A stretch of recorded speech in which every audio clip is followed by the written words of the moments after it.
Welcome into the Game Plan, presented by the Salisbury University Seagulls in support of alumnus Dan Quinn. Commanders family, welcome back into the Game Plan presented by Salisbury University. I'm here with head coach Dan Quinn, the legend Logan Paulsen. I'm Bryan Colbert Jr. here in the Command Center, Big Bear AI Studio. It's great to be back. And coach, it's finally here. Yes. Week 1. And we have the New York Giants. And there's something, and there's nobody better to talk about it than you, but there's something just different about these NFC East matchups, right? Yes.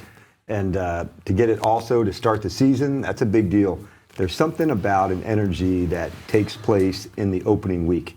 You're kind of stepping out on the line. Mm-hmm. You know, like it's now the season. It's now for real. And no longer preseason games. So there is, and I'm sure Logan can attest to that, for 25 years, it's just a shift that takes place that you start the regular season. And you'll also know there's a shift that takes place in the postseason. There's this energy that you don't really have to talk about.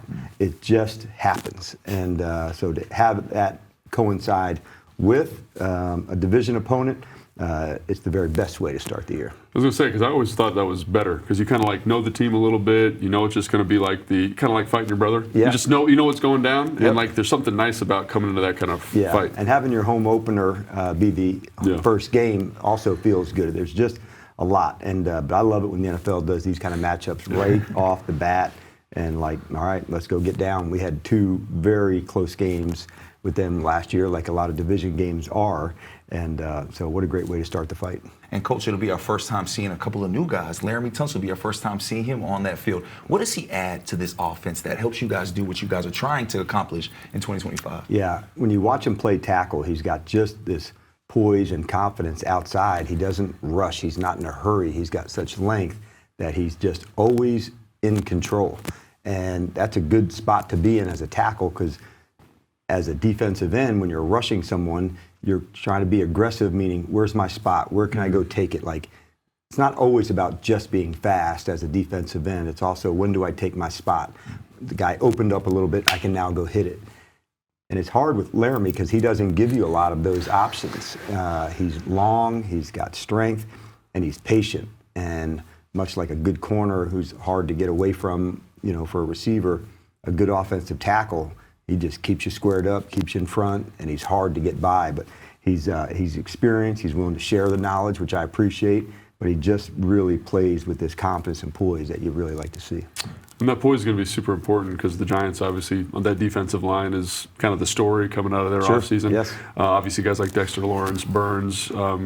How do you prep for a group that's got so many, I guess, so many guys that could beat you individually? Like, it's got to be kind of a team response, I would think. Yes, and that's the good part, to know, like, the best part of our team is the team. Right. And, whatever ways we have to go do to win, that's how we're going to go get down. And so we're not one-dimensional in that way.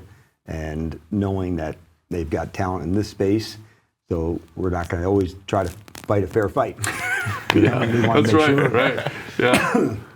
That's the part of game planning and going about it, but there is some great matchups, and that is definitely one of the strengths of their team for sure. And Coach, we're definitely excited to see the new guys, but we also have some guys that decided to run it back because of you, because of Ertz and Daniels. One of those guys is Zach Ertz, who's also very familiar with the NFCs. How important is him, not only his leadership, but his skill set for this offense? Yeah, he really worked at it, to level up again this offseason. I thought he threw a fantastic camp. He really did. And then a further connection with Jaden, a route that can change based on a certain leverage. That doesn't happen with every tight end and quarterback. Wow. And so, It's true, though. I'll take it. I'll block a 9, though. Just remember that. So there are certain things, because of that connection, a glance, a look, a signal, that can mean, yeah, there's an option, there's a way to do that. And so they've earned that together. And so it allows them to try to put themselves in the best spaces. You talk about that relationship. Has that helped? I would think it would. Has that helped Jaden kind of come along with his maturation in year 2? Absolutely. And Zach's been a very big supporter, mentor for Jaden, not telling Jaden what to do, but being fully understood of, like, where do you need me? Where do you want me? Where, like that, just the other way. And so that's what a leader does, is ask, what can I do to be in the right spot, to be in the right location? So I think Zach provides a lot of that by not telling him what to do. What do you need from me?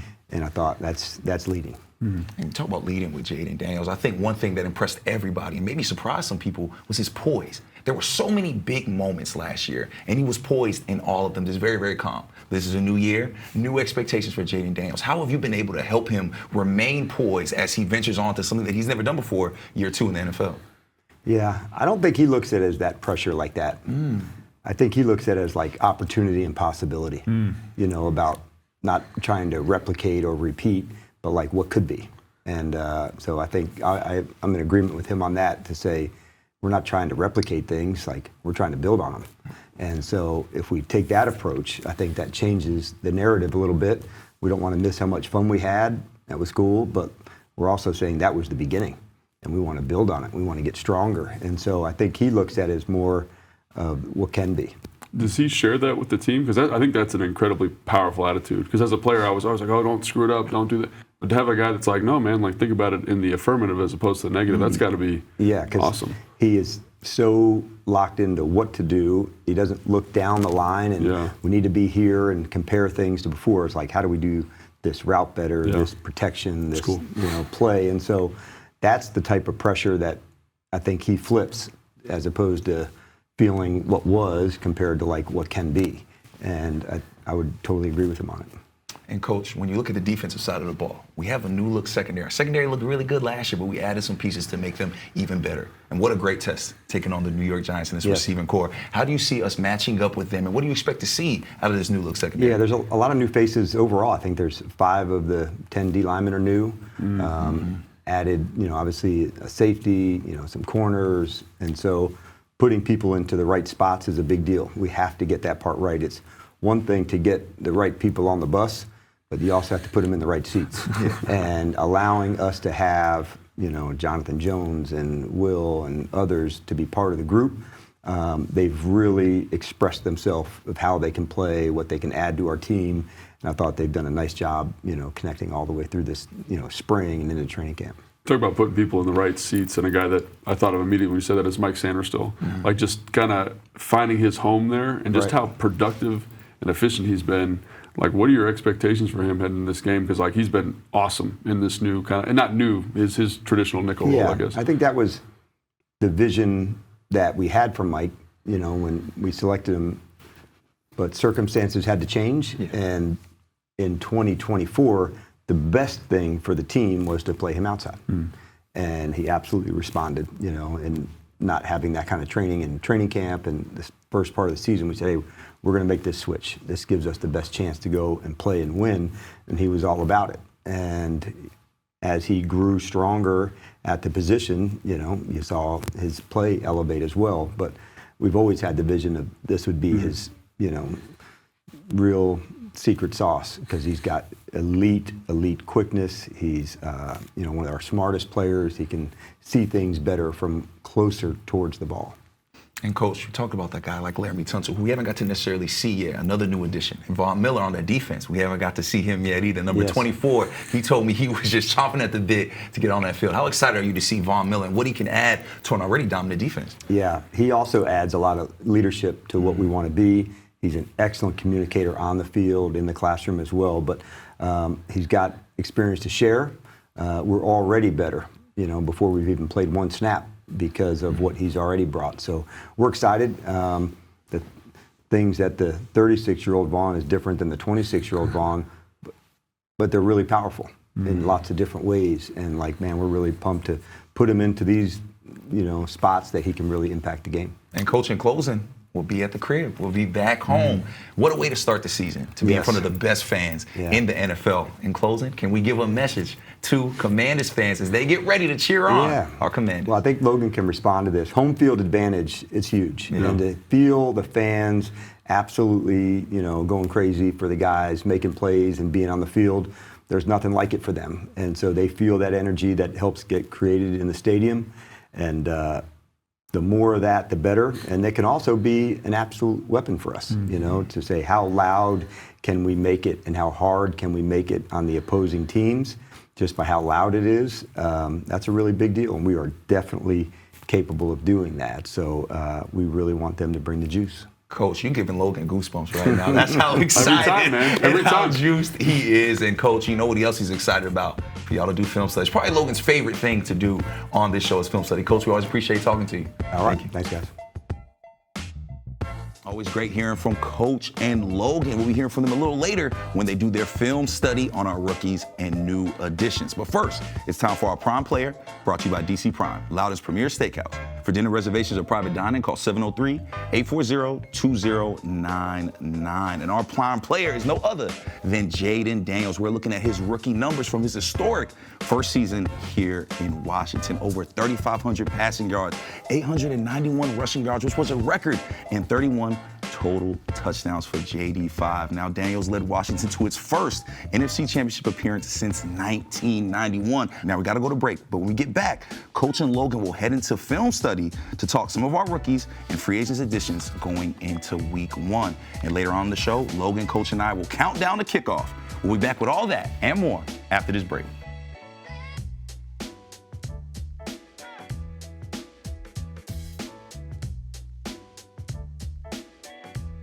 The Game Plan is presented by the Salisbury University Seagulls in support of alumnus Dan Quinn. And by the Maryland Lottery Fast Play Games. Play fast, win fast today. Please play responsibly. Welcome back into the Game Plan with Dan Quinn, presented by Salisbury University. Now it's time for film study, sponsored by Salisbury University Seagulls in support of alumnus Dan Quinn. Coach, man, there are a lot of new faces here in Washington, and one guy that stuck out to me during the preseason was our guy, Conley Jr. And, you know, like you talked about, he kind of just improved every single day. Yep. And I love that when I see rookies kind of get better every day. Yeah, there's going to be the highs and lows, but you just keep going and battling for it. And I just thought it was kind of from like New England practice on, and that installs were done, and now go let this thing rip. And he impressed me as a run blocker, man. So like here, even on this one, you can see the defensive line on the move and then lets the stunt go and then can work back to the backer. So that's an excellent combination. And then to change directions and get into the blocker, you know, after that, that's a big deal, man. And I see that the athleticism, man, the ability to move, the power, the explosiveness, and he's just a baby. He's just going to get so much better, which is so it's so exciting to see this kind of flash from him, and just like the power and the athleticism. Here, you talk about power, like this is the classic, you know, GT. We're got a little double team here. We're going all the way back. We're pulling to the front side, and this double team needs to be excellent. And I just see a guy like who, again, he's 6'6", getting low, digging guys out. Like that's awesome. I wish I'd had video of the 1 year Coach Lombardi coached for the Redskins, you know? Yeah. This is like a counter and a kick out here and a seam here. Yeah, what is it? The seal here, the seal here, right? Yeah. And, but this is aggressive, you know, like where you stay and get down. And then I do like, you know, you heard me talk about, I like the movements of the linemen. I like their targeting. Yeah. And so being aggressive off the ball, it is a mindset. And you see Bates coming down to seal, and then you give, you know, the back a chance to go do his thing. Yeah, and I think like I mean, you know, Bill had a great preseason, but like when no one touches you, like this is easy work, right? So that's a lot of credit to the offensive line. You mentioned Bates, Connerly, awesome to see those guys. Another new addition, man, that is probably maybe the player of camp in my opinion, and like that, those are my words, not yours necessarily, but is Trey Amos, dude. Like his composure for a second-round pick, young player, and you see it in every single rep that he's got. Yeah, he's really playing with confidence, Logan. And one of the things I admire about Trey's game, he'll stay down at the line. He uses this length, and he trusts his speed, that he can stay on top of people, but the confidence of staying on top and being aggressive. And then the best part is poise with your back to the ball. Yeah. There's so many times when this is the case and the receiver's starting to look up and you see a defender grab someone, so you'll hear the term poise with your back to the ball, and this is a perfect illustration of that. And like, you know, played for a long time, and that's a really hard skill. Like, and I don't know how to teach it, I don't know how to coach it, but he seems to have it. He does. And you see it on these plays, you see it in practice, and like I think that's something that's going to pay dividends down the road. Yeah, then you don't foul and you don't get into bad habits. And so the nice part that you see with Trey, the reason you see him playing excellent football. He's got good habits, man, and he stays consistent with it. And so if you keep doing that over and over again, you know, the good things are coming in it. So it's nice to see where he's headed. Yeah, dude, really can't wait to see what he's got going on. And then I look at another guy, another new addition, man. And this guy's been awesome in run fits. He's kind of played that Buffalo nickel, been a safety, been done a bunch of different stuff. And you told me something before this started, like he used to play corner. And I was like, I didn't realize he could cover so well. But like because he's got that corner background, you're going to get like a little angle here. And these are hard to cover in the red zone, these like tight slants, angles, whatever you want to call it. And he does a great job here of kind of showing some of that same stuff that Trey Amos did. A little bit of patience. This is a difficult route, you know, because they're trying to get people together. It's a man concept, and they're trying to, you know, create a lot of traffic. And so for him, you know, to stay square, knowing where his help is, owning a leverage, and then still being able to come back in and use his length to get a hand, he's done a really good job. As a new player, you have to put guys in different spots. So there's more reps for the new players early. We're trying to learn them, find out what they can do. And so we did that with Will. And for him, a full set of OTAs, a full training camp to really be able to identify what he does best. You don't want to have to wait till the season. And so a lot of respect for all the work that Will's put in. Absolutely, man. He's looked great. And you said something there, owning a leverage. Could you elaborate on that? Because I see this and I'm saying, are you just saying stay outside leverage here on the receiver? Because you've got your help with a plug player in the middle? You got the help of, you know, who's the middle field player. So at all times, there's going to be a leverage that you have to own. And there's a weakness to all the coverages to say, all right, you cannot get beat to the flat. You've got to own that leverage on this one. If your guy comes back inside, you do have some help with the middle field safety. Now, because of the good throw, he's got to just, you know, not foul, get his hand in and play through the hands. And when you watch the end of this play, that's the last piece of it, is not fouling and playing through the hands. It may just be enough to get it on. And as you see there, every little inch, every little detail counts. That's right. Sometimes, though, details aren't as important, man, as just being a big, bad football player. And look at this sometimes you just check whoop at. And I feel like when I watch our guy Kinlaw, who's, again, a new addition, like, this is tough for the guard. Like, this is a bad deal. And he's Kinlaw a bad plays like I wish I would like to play. You know, like if I ever could have looked like that and played like that, it would have been a lot of fun. But he's brought an energy and a toughness to us, Logan, that we really appreciate. And so playing tough and square down inside with that kind of strike and length, that's a big play. Yeah, Coach. I mean, it's so fun to see all these new additions, guys you brought in, guys that I feel like are true commanders, you know what I mean? Right on. And so I can't wait to watch them get down for the first time this week against the Giants. Yeah, it's the best part, all doing it together and starting the journey together. Yeah, can't wait.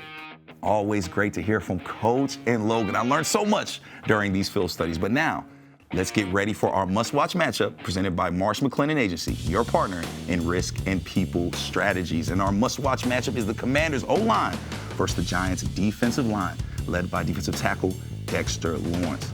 Now, Washington elevated their line this offseason with the additions of offensive tackle Laramie Tunsil and first-round pick rookie Josh Connolly Jr., while the Giants did the same when they drafted defensive lineman Abdul Carter with the third pick in the NFL draft. Now let's take a look at more of our upcoming competition. It's time for a competitive edge brought to you by FanDuel.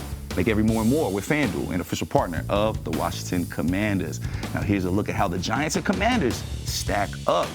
The Giants are coming off a 3-14 season in 2024. It was the fewest wins for the Giants in a season since 2017 when they finished 3-13. Washington is coming off of their first season sweep of the Giants since the 2021 season. Now, the season opener is just around the corner, but we got to go to break. But stick around, because Logan, Coach, and I will be right back to count down the kickoff and talk more about one of our favorite Washington legends. Welcome back into Game Plan with Dan Quinn, presented by Salisbury University. It's time for your winning numbers, brought to you by Maryland Lottery. Please play responsibly. And our winning numbers this week goes to my God, Mr. 8 to the 9. Legendary wide receiver Santana Moss. Now, Moss will be inducted into the Ring of Fame as a season opener today against the New York Giants. He spent 10 seasons of his career with Washington, playing in 146 games, making 581 receptions, putting up over 7,800 receiving yards and 47 touchdown receptions. Now, Moss is one of 4 players with 500 or more receptions in franchise history and had 3 1,000-yard receiving seasons with Washington. He will be the 52nd person to be inducted into the team's Ring of Fame. Big shout out to our guy, Santana Moss. Now, it's time for our countdown to kickoff, presented by SeatGeek. The most disruptive idea in ticketing, a ticket that works. Expect, be expected. SeatGeek. back on the couch with head coach Dan Quinn. And before we go, we are honoring one of our favorite Washington legends here, Mr. 8 to the 9, Santana Moss. And it's something that you and this new regime have made sure to do, to honor the past in these legends. Why has that been so important to you, especially for a guy like Santana Moss? Yeah, man, 10 years here, and to honor the sacrifice, that you go through. Santana is absolutely one of the heavy hitters in this program, and has a huge, rich and storied history. So for him, over those 10 seasons, to be up near the top of the leaderboard in just about every receiving category, man, that proves this man was a true heavy hitter for this organization. And man, what a cool day to honor him. I was gonna say, did you ever coach against him? I always forget where Yes. you guys lined up, and game planning for a guy like Tana, what was that like in terms of trying to? 2 spots, early on in his time at the Jets, and then here. And I think it's the speed and quickness of guys like Tana and the Steve Smiths that were not just fast, but were incredibly competitive and tough. And that is different. There's lots of guys that can take the top off of defense because of their speed. But then there's the other players that can go full speed and then stop. And that's what makes a great receiver, to know that, is it a deep route? No, it's come back. And so having the ability to just explode and stop and have the competitive dog that's a part of them, I think that's the whole makeup of what a great player feels like. When I hear Coach talk about competitive tough, that actually legit gives me goosebumps, because that's the highest compliment you can give someone. If you've been in it, you know that's the highest thing, and so it's really cool that you talk about him in that way. It was so easy to see. It just jumped off the tape at you about who he was. He was able to express himself as a ball player, and it was never anything but tough and competitive and a battler. And Coach, thankfully you don't have to game plan against Santana Moss anymore. He's part of us. He's here with us to stay. Commanders family. This has been the Game Plan with head coach Dan Quinn, Logan Paulsen. I am Bryan Colbert Jr. Make sure you get loud today for our Washington Commanders, because the season kicks off. We're taking on the New York Giants. We know the Burgundy and Gold family are going to show up and show out like they always do. And of course, show love to our guy, Mr. 8 to the 9 at halftime. This is the Game Plan. See y'all next Sunday. The Game Plan, sponsored by Salisbury University, was filmed at the Big Bear AI Command Center studio. Big Bear AI offers mission-ready AI for a rapidly evolving world, proudly protecting the Washington Commanders and its fans.